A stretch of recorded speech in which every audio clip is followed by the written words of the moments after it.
Hi guys, Brittany here with Brit's Hobby Shop, and today I'm going to be showing you guys how to submit coins to ANACS. So I recently just submitted about 10 coins, and I thought it would be a neat video to show you guys how to do it, just in case you didn't know how. So let's get into the video. Okay guys, so first what you need to do is go ahead and fill out this information right here with your name, your address. Check if you are a new customer, your phone number, and your email address. And then you're going to go down here. You're going to enter the quantity, the coin date, mint mark, denomination, owner's value, country, and variety. So let's start with my first coin. Okay guys, so this is the first coin I am going to submit, the 2017 P floating head penny. So what you want to do right here is you're going to put quantity 1. I only have one of them. Coin date, 2017. Mint mark, P for Philadelphia. Denomination, 1 cent. Owner's value, I would put about $100. Country, USA. And variety, I would put floating head.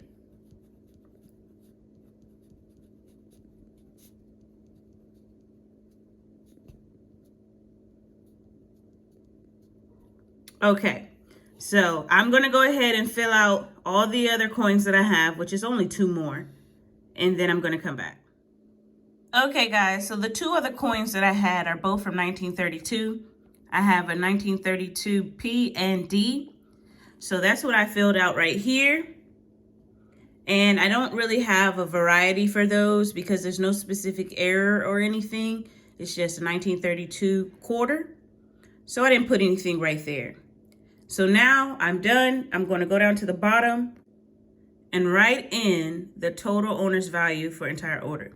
So it came up to 300. I'm going to put 300 right here.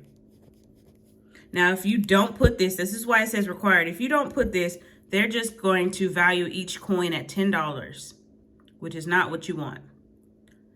All right, so now we're going to go down to this part, US Mint coins. So the grading fee, I decided that I want to do the 15-day.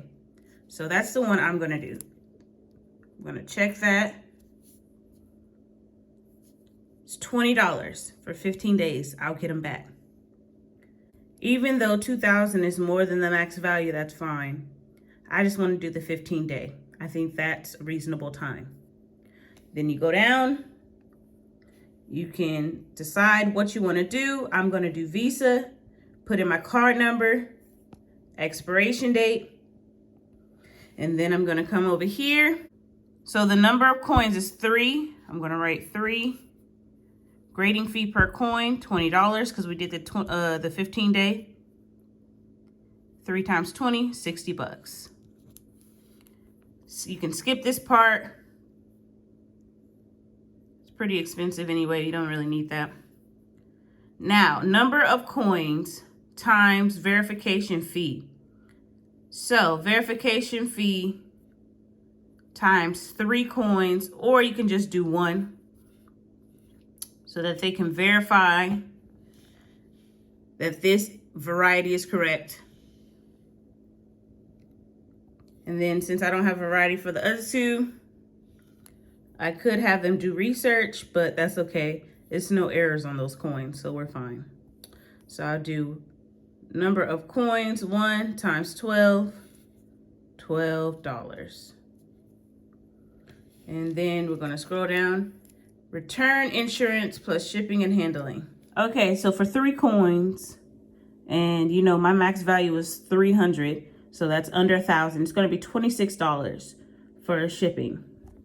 So we're going to, this is the second sheet that they give you guys when you print it out.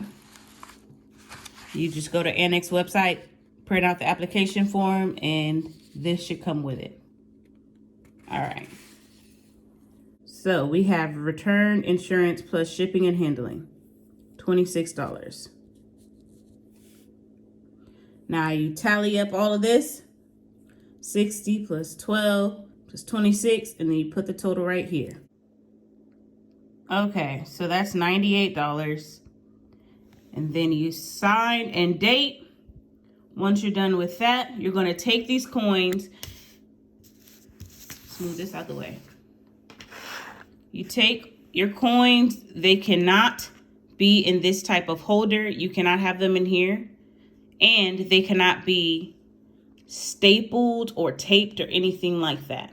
So I'm going to tell you the 2 types of holders you can have them in. Okay, guys, so these are the types of holders they can be in. But they cannot have staples. It has to be peel and stick. This cannot have tape. You can only use rubber bands. So these are the 2 types, but you cannot have tape or staples. Also, make sure that after you put the coins in the holders, you number them according to the order that you have them on the sheet. That is also very important. Once all that is completed, you put all your coins in the flip cases, and then you wrap them in rubber bands, put them in the proper packaging, and you're going to send it to this P.O. box right here. You have to make sure you include your payment information, because if you do not, they are not going to accept it. And then your coin flips, your numbered flips, your buying flips, or whatever you want to call it, make sure they're 2.5 by 2.5. And remember, peel and stick, or just the regular coin flips, and you put rubber bands on them. And then you ship it off to ANACS, and that is that. So yeah, guys, hope you enjoyed this video. Don't forget to like, comment, and subscribe, and I'll see you guys in the next video. Peace.